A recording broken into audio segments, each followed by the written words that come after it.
Don't be so quick to walk away. Dance with me, I wanna rock your body. Please stay. Dance with me, you don't have to admit you wanna play. Dance with me, just let me rock you till the break of day. Dance with me, fine. No disrespect, I don't mean no harm. Talk to me, fine. But I can't wait to have it in my heart. Talk to me, fine. Hurry up, it's taking too long. Talk to me. When they say she get it from her mama, I'ma say you fuck her right. Body really slump like don't be in the hall, but tell me is you down? I'm trying to go up tonight.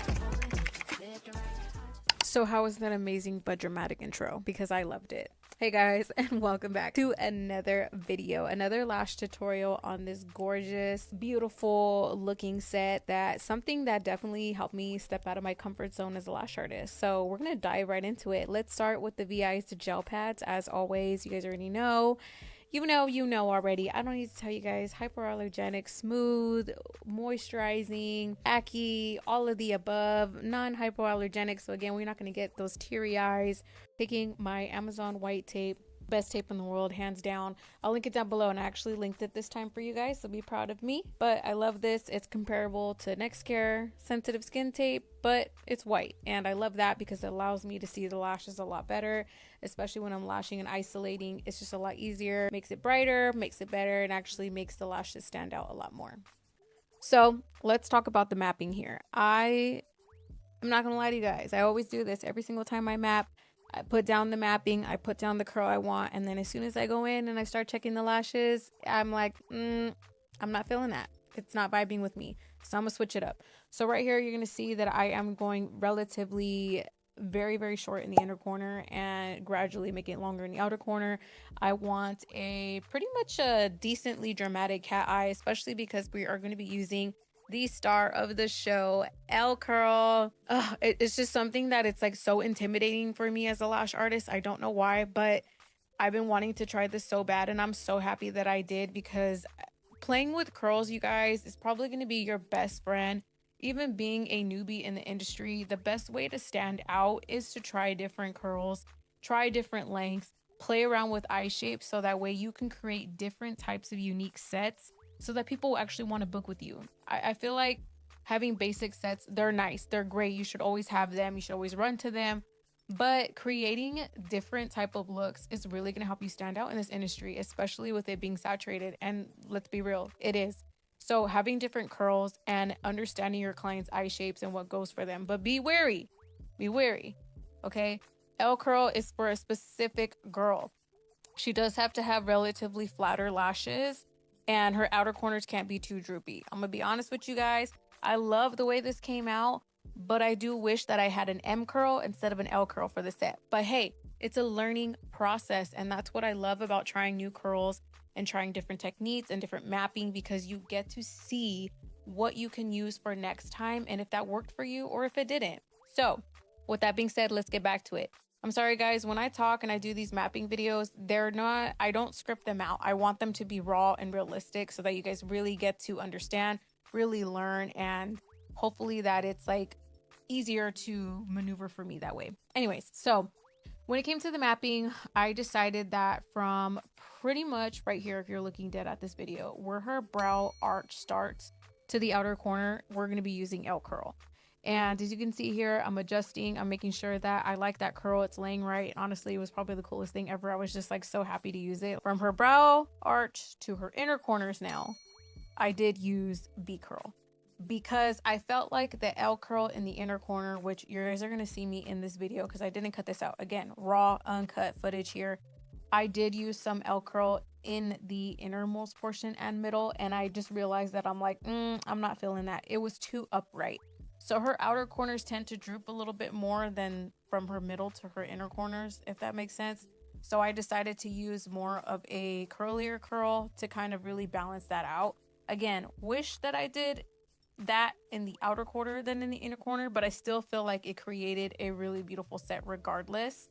But I love the way it came out. So that's pretty much what I did. And the reason why I used a B curl instead of like a C curl or any other curl is because a B curl is flat, and I still wanted to mimic the flatness that the L curl has. So an L curl, as I'm going to show you guys here, is like what it's described. It is flat and then it kind of curves up like an L.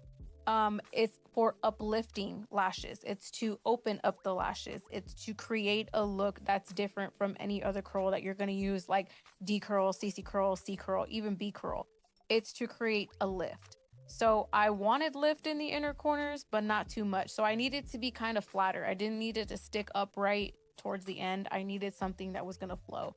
So I used B curl. If I were to use, let's say, C curl, CC curl, or any other curl of that matter, that's not a flatter curl, it would have looked so funky. It would have made her outer corners droop hella, and it's just not gonna look uniformic. So you do have to keep that in mind when you are mapping out with different curls. You need to make sure you're paying attention to that curl pattern.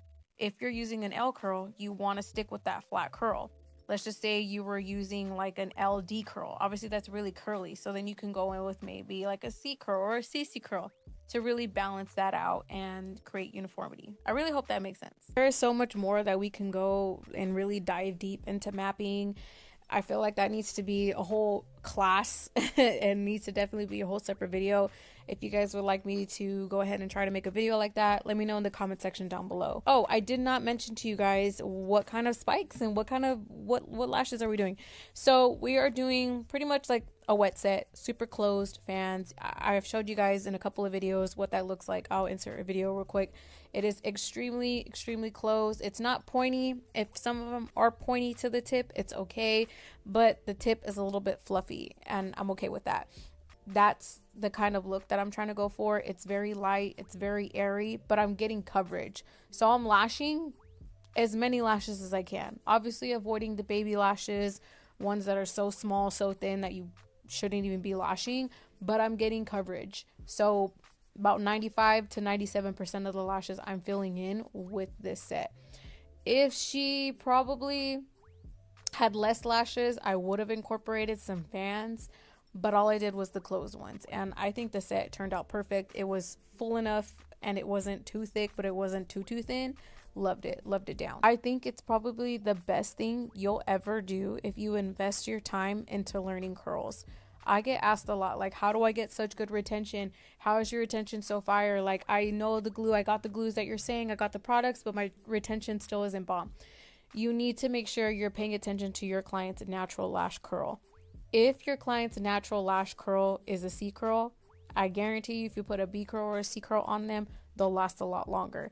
If your client's natural lashes look like a D curl and you put a C curl, they're not going to last that long because that bond at the base is not going to be great. Basically what I'm trying to say is, like, yes, experiment with different curls, use different curls, but also understand your client's natural lashes. Can they even support that curl? Are her lashes too flat for this curl? Are her lashes too curly for this curl?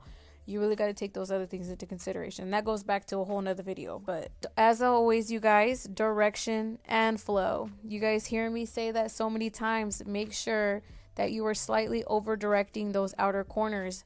Thing that I want to point out, I am over directing my outer corners. Not too much, but just a little bit.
So real quick, off topic. So a lot of people tell me like, Julia, how are you lashing so close to another lash? Aren't you scared of stickies? Aren't you scared, X, Y, and Z? And I'm gonna be honest with you. Yeah, a little bit. But I know my glue. I know VEYES Caramel Adhesive, hands down the best adhesive, which by the way, don't forget to use code Julia10 at checkout. I keep forgetting to tell you guys to use my discount code. But anyways, I know the glue. I know that I can work relatively fast. Now for the humidity and temperature for this glue, it loves a good 40 to like 47% humidity. 50% is okay, but I would definitely go back down to those ranges if you can. It really, really does help with retention. But I am not as fast as everybody thinks I am. Like I can jump over depending on like the temperature and humidity in my room, but I do take my time. I feel like a lot of people want to rush through their sets, especially beginners, and that's probably the worst advice, the worst thing that you can do. Take your time, especially with a set like this. I'm trying a new curl. I'm trying a new different type of look. I want to make sure that my direction is perfect. I want to make sure that the angle of that lash direction is exactly where I need it to be. It's not going another way than I want it to be. I'm adjusting. I'm taking my time. I'm checking my work constantly to make sure that those lashes are sitting properly. Because one thing about these type of sets, if one lash is not sitting right, you're going to notice it. And when it grows out, it's going to be even more noticeable. So take your time with your sets, guys. Like, it doesn't always have to be a rush. Like, yes, of course, again, I know my glue and I may, be a little fast in certain areas and skip over, but it's because I understand. I see what I'm doing when I place that lash down. But take your time. Really do. Like, patience is the key. I mean, you're a lash artist. You're putting these tiny little fibers on somebody else's hair.